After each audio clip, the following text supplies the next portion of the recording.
ஏன் செல்வமணி வீட்டுக்கு போயிட்டு வரலாம் கம்ப்ளைண்ட் பண்ணுறாங்க? அவன் நல்லா தானே மினிஸ்டர் பண்ணிட்டு இருந்தான். ஏதோ சின்ன அடிப்பட்டதாக நம்ம சொல்ல முடியாது. இருந்தாலும் அவன் அதில் பாதிக்கப்பட்டிருக்கான். அவன் பழைய மாதிரி திருப்பி அவனோட காரியத்தை நடப்பிக்கணும். இல்லைன்னா அப்படியே போச்சுன்னா பிரச்சனையாயிடும். இதை நம்ம எடுத்து சொல்லணும். அங்கிள் வந்தோன்னே பேசி அதை முடிவு கொண்டு வருவோம். இன்றைக்கி இது முடிவு கட்டாமல் நம்ம இடத்த மட்டும் நகரக்கூடாது. செல்வமணியை பார்த்து பேசியே தம்பி சாரிப்பா, லேட் ஆயிடுச்சு. வீட்டிலலாம் கொஞ்சம் வேலையில் தான் முடிச்சிட்டேன். ஆனால் நம்ம செல்வமணி வீட்டுக்கு போகிறது இப்போ சரியில்லைன்னு தோணுது. ஏன்னா அவன் முன்ன மாதிரியே இல்லை. அவன் ஒரு மார்க்கமாக தான் சுற்றிட்டு இருக்கான். வீட்டுக்கு போனவங்கலாம் கம்ப்ளைண்ட் பண்ணிக்கிட்டு இருக்காங்க. உனக்கே தெரியும், முன்னாடி ஒன்று பேசுகிறான், பின்னாடி ஒன்று பண்ணுறான். இப்படி பண்ண போய் நான் பார்க்கணுமா எனக்கு சந்தேகமாகவே. அதனால தான் நான் யோசிக்கிறேன். நீ எதுவும் தப்பாக நினச்சிக்காத.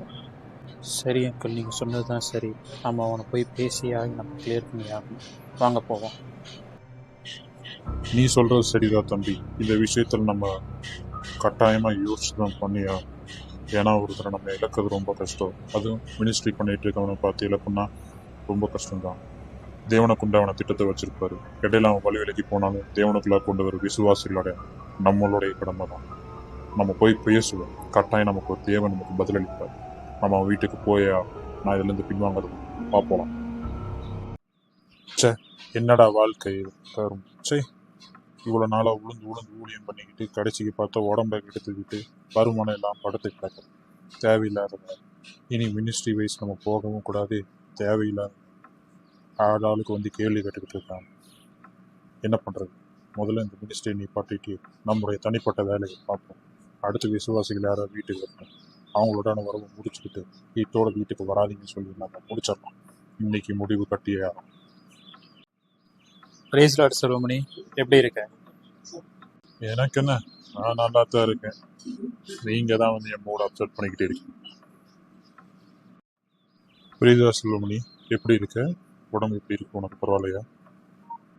ஏன் சொல்லுவோம் இப்படி பேசுறேன்? ஏன் இப்படி ஆயிட்ட? இப்படி சொன்னாதான் எல்லாத்துக்கும் புரியும். இதை பார்த்துட்டு வர வேணாம்னு நினைக்கிறேன். நீங்களும் புரிஞ்சுப்பீங்க.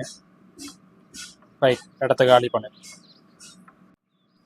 இங்கே பாரு செல்வா, யாரும் உன்னை குற்றப்படுத்துறதுக்காக வரல. உன் நலனை விசாரிக்க தான் நாங்கள் வந்திருக்கோம். அதுக்குள்ள பார்த்தா நீ முன்னாடி ஊழியம் செய்யும்போது நல்லா இருந்த, இப்போ பார்த்தா உன் பேச்செல்லாம் மார்க்கமாக தான் இருக்கு. ஏன் இப்படி மாறிட்ட? ஏன் இனி எங்ககிட்ட தெளிவாக சொல்ல வேண்டியதானே? உனக்கு ஏதோ பிரச்சனை, ஏதோ தேவைகள் இருந்தால் நாங்கள் சந்திப்போம். கட்டாய தேவன் நமக்கு பதிலளிப்பார். ஏன் நீ இப்போ திடீர்னு பார்த்தா இப்படி பண்ணுறது எனக்கு ரொம்ப அனீசியாக ஃபீல் ஆகுது. என்ன பிரச்சனை ஓப்பனாக சொல்லு. அப்போ தான் நாங்கள் எங்களால் முடிஞ்ச அளவுக்கு பண்ண முடியும். உங்ககிட்ட இதை பற்றி பேசுகிற துளியும் எனக்கு உடன்பாடு கிடையாது. தயவுசெய்து செஞ்சுட்டு போயிருங்க. வந்த பிளான்னு பேசிக்கிட்டே இருக்கு. பேசி பேசியே எனக்கு போர் அடிச்சு போச்சு. இனி நான் பிடிச்ச மாதிரி வாழ்வேன், பிடிச்ச மாதிரி தான் இருப்பேன். புரிஞ்சுக்கிச்சு வெளியே போயிருங்க ப்ளீஸ். தயவு செய்து வரவே வராது.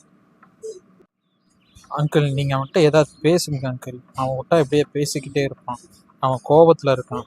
அவன் கோபத்தை சமாதானப்படுத்த வகையில் நீங்கள் பேசி அவனை கன்வே பண்ணுங்க அங்கிள். நான் இந்த விஷயத்தில் அவன்கிட்ட என்ன பேசினா அவன் காது கொடுத்து கேட்க மாட்டான். நீங்கள் சொன்னால் மட்டும்தான் கேட்பான். அதனால தான் நான் அவங்களை இடத்த கூப்பிட்டு வந்தேன். ப்ளீஸ் அவனுக்கு ஏதோ வகையில் புரிய வைங்க. சரி தம்பி, நான் அவன்கிட்ட பேசுகிறேன். இப்போ தான் அவன் டக்குன்னு எந்திரிச்சு வெளியே போனான். நான் அவனை புரிய வைக்கிறேன். ஓகே தம்பி செல்வமணி, இவ்வளோ பேசுறியே, நீ வேதத்தை முழுசாக வாசிச்சிருக்கில்ல? எத்தனை முறை வாசிச்சிருக்க? நான் பல தடவை படிச்சிருக்கேன் அங்கிள். இப்போ அதுக்கு என்ன சொல்ல வரீங்க? குட் செல்வமணி, நீ பல தடவை வேதத்தை படிச்சிருந்தாலும் அதில் இருக்க சத்தியத்தை நீ சுத்தமாக மறந்துட்ட. ஏன்னா உன்னிடத்துல இருக்க பிரச்சனையை பார்த்துட்டு தேவனை நீ மறந்துட்ட. அதனால தான் நீ இப்படி எல்லாத்துட்டையும் வரவங்க போகிறவங்கெல்லாம் மாறி மாறி பேசி உன்னோட கேரக்டர் நீ கெடுத்துக்கிட்டு இருக்க. இன்னும் நீ நல்லா படி.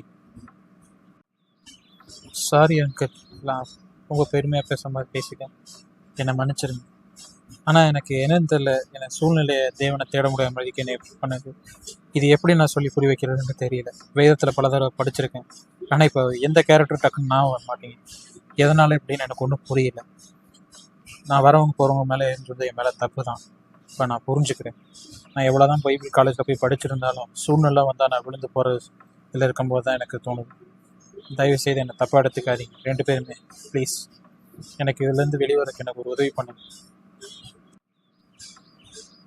டேய் செல்வா, நீ ஏன்டா அழுகாதடா. தேவன் தகுந்த நேரத்தில் நமக்கு பலன் அளிப்பார். நான் முன்னாடி வந்து பேசும்போது நீ என்னை எடுத்துருந்து பேசினேன், நான் அதை பெருசாக எடுத்துக்கல. இப்போ அங்கிள் சொல்கிறதுனால தான் நீ கேட்குற, எனக்கு நல்லா தெரிஞ்சுக்கிச்சு. அங்கிள் சொல்கிற வார்த்தையில் தேவனோட வார்த்தைகள் நீ நல்லா புரிஞ்சுக்கோ. புரிஞ்சு நீ உன்னோட தவறை நீ மாற்றிக்கோ. நீ பெருமையில் இப்போ விழுந்து கிடக்க, அந்த பெருமையான எண்ணத்தை தூக்கி போடு. உனக்கு உதவி செய்வோம் கடவுள். நல்லாவே புரிஞ்சுக்கிட்ட செல்வா. கிட்டத்தட்ட பைபிளில் பார்த்தோம்னா யோபுன்ற நபரை பற்றி நீ கேள்விப்பட்டிருக்கோம். அவர் ஆரம்பத்தில் தன்னோட உடைமைகள்லாம் இருந்தபோது நான் நீதிமானாகவே இருந்தார். தன் பிள்ளைகளுக்காகவும் பரிந்து பேசுகிற மாதிரி பலிகளை செலுத்தினார். இருந்தாலும் அவன் மேலே கண்ணமிட்ட சாத்தா என்ன பண்ணா, தேவனிடத்துல முறையிட்டு அவனை சோதிக்க உட்படுபடி அவன் தேவனிடத்துல கட்டளையை பெற்றுக்கொண்டு வந்தான். அவன் சோதனையில் விழுந்தாலும் தேவனுக்கென்று நான் நிற்பேன் வைராக்கியமான அந்த நினைப்பு இருக்கு பார்த்தியா, அந்த நினைப்பு தான் அவன் தேவனுக்குள்ளாக கொண்டு போச்சு. சில விஷயங்கள் தடுமாற்றங்கள் இருக்கலாம், ஆனால் சூழ்நிலைகள் மாறும். ஆனால் தேவன் நம்ம கூட தான் இருப்பார். அது எப்படிப்பட்ட சூழ்நிலைகளாக இருந்தாலும் தேவன் நம்ம கூட தான் இருப்பார் இருந்துக்கிட்டே இருப்பார். அதை நீ புரிஞ்சுப்ப செல்வா. இப்போதான் நீ ஆரம்பிச்சிருக்க, நீ போக போக தேவனை கொண்டு பெரிய காரியங்களை செய்வார். நீ வழக்க போல ஊழியங்களை தொடரு. உன்னை பார்க்குறவங்களுக்கு நல்லமானது பேசு, அதுவே போதுமானது. Thank you uncle. இந்த உதவி நான் மறக்கவே மாட்டேன். நீங்கள் மட்டும் இந்த நேரத்துக்கு வராமல் இருந்தீங்கன்னா அடுத்து நான் என்னென்ன முடிவு எடுத்திருப்பேன்னு என்னால் யோசிச்சு கூட பார்க்க முடியல. அவ்வளோ கோவத்தில் இருந்தேன். எனக்கு அந்த கோவத்தெல்லாம் தெரிய வச்சிருக்கேன். மறுபடியும் நான் தேவனுக்குலாம் மறுபடியும் கட்டமைக்கப்படணும். மறுபடியும் என் ஊழியத்தை முதல்ல ஆரம்பிக்கணும். கடவுளுக்கு சித்தமான முறையில் என்னோட சுய விருப்பம் இல்லாதபடி தேவன் தான் பார்த்து வழிநடத்துவார். இந்த நேரத்தை நான் என் வாழ்க்கையில் மறக்க மாட்டேன். ரொம்ப தேங்க்யூ அங்கிள். தேங்க்ஸ் தம்பி, நீ எனக்கு ரொம்ப பெரிய உதவி பண்ணியிருக்கேன். இதை நான் வாழ்க்கையில் நான் மறக்கவே மாட்டேன்.